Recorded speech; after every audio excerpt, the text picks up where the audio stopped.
మహాభారతంలో ద్రౌపది గురించి కొత్తగా పరిచయం అవసరం లేదు. పాండవుల భార్య మరియు ద్రుపదరాజు కుమార్తెగా అందరికీ తెలుసు. కానీ మొత్తం మహాభారతంలో ద్రౌపదిది చాలా పవర్ఫుల్ క్యారెక్టర్.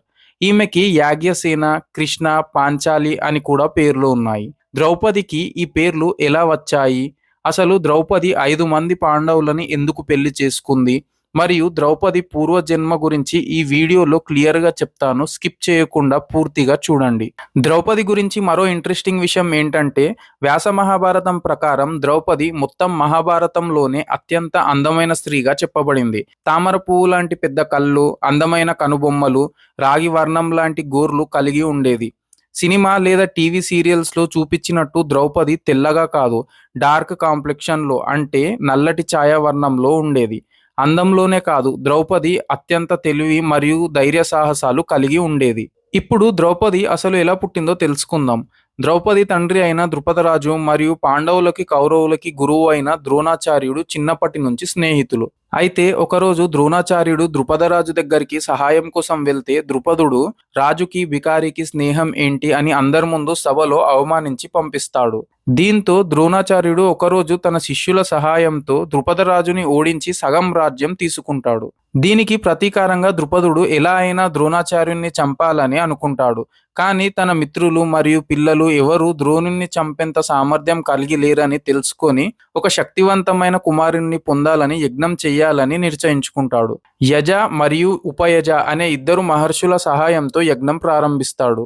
యజ్ఞం పూర్తి అయినాక ఋషులు ద్రుపదరాజు భార్య అయిన పృష్టికి నైవేద్యాన్ని ఇచ్చి తినమని అంటారు.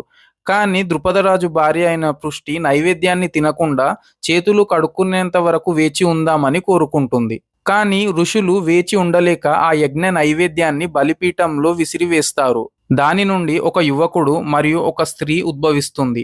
అబ్బాయికి ధృష్టద్యుమ్నుడు అని, అమ్మాయికి కృష్ణ అని పేరు పెడతారు. ద్రుపదరాజు కుమార్తె కావడం వల్ల ద్రౌపది అని, పాంచాల రాజ్య యువరాణి కాబట్టి పాంచాలి అని పేరు పెట్టి కూడా పిలుస్తారు.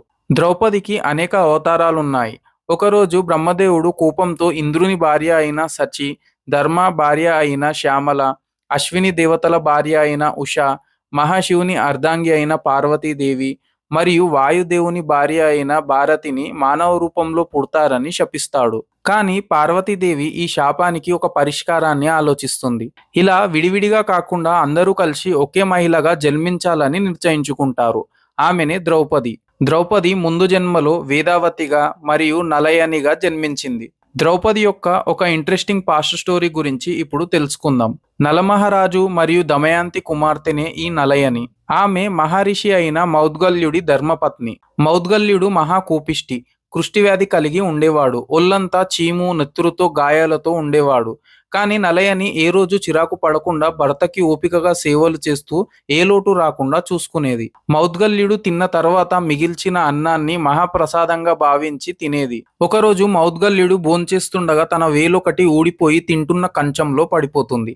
నలయని ఏమాత్రం విసుక్కోకుండా అయ్యో వేలి ఊడిపోయిందే అని దాన్ని తీసి పక్కన పెట్టి అదే కంచంలో తింటుంది. ఒకరోజు నలయని తన భర్తని బుట్టలో కూర్చోపెట్టుకొని తల మీద పెట్టుకొని తీసుకెళ్తుండగా దారిలో అలసిపోయి చీకట్లో సరిగ్గా కనపడక ఒక చెట్టుని తాకుతుంది. ఒక రాజు శాపం వల్ల ఆ చెట్టుకు వేలాడుతున్న మాంధవ్యుడు అనే ఒక ఋషికి నలయని చెయ్యి తాకగానే అతనికి కోపం వచ్చి రేపు సూర్యోదయం అయ్యేలోపు నీ భర్త చనిపోతాడు అని శపిస్తాడు. కావాలని చెయ్యలేదు, పొరపాటున చెయ్యి తాకింది అని ఎంత చెప్పినా వినడు. అయితే దీంతో నలయనికి కోపం వచ్చి నేను గనుక మహాపతివ్రతనే అయితే రేపు సూర్యోదయమే కాకూడదు అని ఆజ్ఞాపిస్తుంది. దీంతో సూర్యుడు మబ్బుల్లోనే ఉండిపోతాడు. సూర్యోదయం కాలేదని గమనించిన ఇంద్రుడు, దేవతలు మాంధవ్యుడిని తాను పెట్టిన శాపాన్ని వెనక్కి తీసుకోమని బ్రతిమాలుకుంటారు. తర్వాత మాంధవ్యుడు తాను పెట్టిన శాపాన్ని వెనక్కి తీసుకుంటాడు. దీంతో మళ్ళీ సూర్యోదయం అవుతుంది. అసలు నలయని భర్త అయిన మౌద్గల్యుడికి ఏ కుష్ఠవ్యాధి ఉండదు. తన భార్య యొక్క పతివ్రత్యాన్ని పరీక్షించాలన్న ఉద్దేశంతో అలా అందవిహీనంగా తయారవుతాడు. కానీ తన భార్య యొక్క సేవలకి, భక్తికి మెచ్చి తన నిజ రూపంలోకి వచ్చి ఏం వరం కావాలో కోరుకోమంటాడు. దాంతో నలయని తన భర్తని 5 రూపాలుగా మారి తనతో జీవించాలని కోరుకుంటుంది. తర్వాత వారిద్దరూ సంతోషంగా జీవిస్తారు.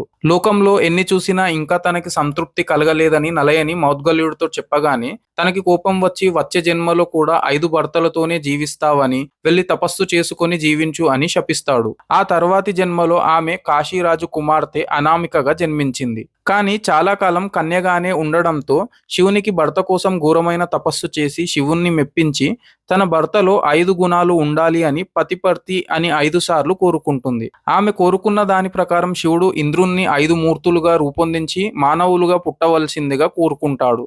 ఆ పంచేంద్రియాలే ధర్ముడు, వాయువు, ఇంద్రుడు, అశ్వినులు. వారి ద్వారా పంచపాండవులు జన్మిస్తారు. అందుకే మరుజన్మలో ద్రౌపదికి తాను కోరుకున్న 5 గుణాలు కలిగిన పంచపాండవులు భర్తలుగా లభిస్తారు. అయితే ద్రౌపదిని ముందు అర్జునుడు స్వయంవరంలో గెలుస్తాడు. కానీ ద్రౌపది స్వయంవరం అవ్వగానే పెద్ద యుద్ధమే జరిగింది.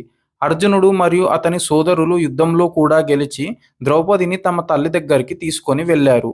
అక్కడ వారి తల్లి అనాలోచితంగానో ఆలోచితంగానో ఏది తెచ్చుకున్న 5 మంది పంచుకోవాలని చెప్తుంది. దీనికి పరిష్కారంగా వ్యాసముని ద్రౌపదికి తన పూర్వజన్మ గురించి మరియు శివుడు తనకిచ్చిన వరాన్ని గుర్తు చేస్తాడు. ఆ తర్వాత కుంతీదేవి మాటకు కట్టుబడి ద్రౌపది ఆ 5 మంది సోదరులను పెళ్లి చేసుకోవాల్సి వచ్చింది. ఒకనాడు పాండవులు రాజసూయం చేశారు. వారి ఆధిపత్యాన్ని చూసి అసూయపడ్డ దుర్యోధనుడు మహాద్యూతంలో గెలిచి పాండవులను ద్రౌపదిని బానిసలుగా చేసుకుంటాడు. అయితే అంతకుముందు ఏ మహారాణికి జరగని అవమానాలన్నీ ద్రౌపదికి జరిగాయి. ఏకవస్త్ర అయిన ద్రౌపదిని నిండు సభలో జుట్టు పట్టుకొని ఈడ్చుకు వచ్చాడు దుశ్శాసనుడు. మరియు దుర్యోధనుడు ఆమెని కూర్చోమని తన తొడను చూపించాడు. కర్ణుడు సభలో అందరి ముందు వేశ్య అని అవమానించాడు. ఆమె పతుల ముందే ఆమెను వివస్త్రణ చేశారు మరియు పాండవులను అడవుల పాలు చేశారు. ద్రౌపది పాండవులతో పాటు 12 ఏళ్లు వనవాసం చేయాల్సి వచ్చింది. అయితే నిండు సభలో ద్రౌపది జుట్టు పట్టుకొని లాక్కొచ్చిన దుశ్శాసనుడి జుట్టు రక్తంతో తడవాలని, అలా జరిగే వరకు తాను తల చుట్టుముడి వెయ్యనని శపథం చేస్తుంది. అజ్ఞాతవాసం తర్వాత రాయబారాలు, సంధి ప్రయత్నాలు జరిగేటప్పుడు ద్రౌపది వాటిని వ్యతిరేకించింది. యుద్ధం జరిగి తనను అవమానించిన వారిని తన భర్తలు నిర్బంధించి చంపాలని, తన పగ తీర్చుకోవాలని కోరుకుంటుంది. ఆ కోరిక నెరవేరే క్రమంలో తన పుత్రులను కోల్పోయి పెద్ద మూల్యమే చెల్లించుకోవాల్సి వచ్చింది. ఆ తర్వాత ఆమె కొన్నేళ్లు హస్తినాపుర మహారాణిగా జీవించింది. కొన్నాళ్లకు పాండవులు రాజ్యాన్ని విడిచిపెట్టి మహాప్రస్థానం ప్రారంభించారు. ఆ యాత్రలో అందరికన్నా ముందు ద్రౌపది మరణించింది. ఈ స్టోరీ మీకు నచ్చినట్టయితే వీడియోని లైక్ చేసి ఈ వీడియో మీద మీ ఒపీనియన్ ఏంటో కింద కమెంట్ చేయండి. అండ్ ఇలాంటి ఇంట్రెస్టింగ్ వీడియోస్ కోసం ఈ ఛానల్ని సబ్స్క్రైబ్ చేసుకోండి.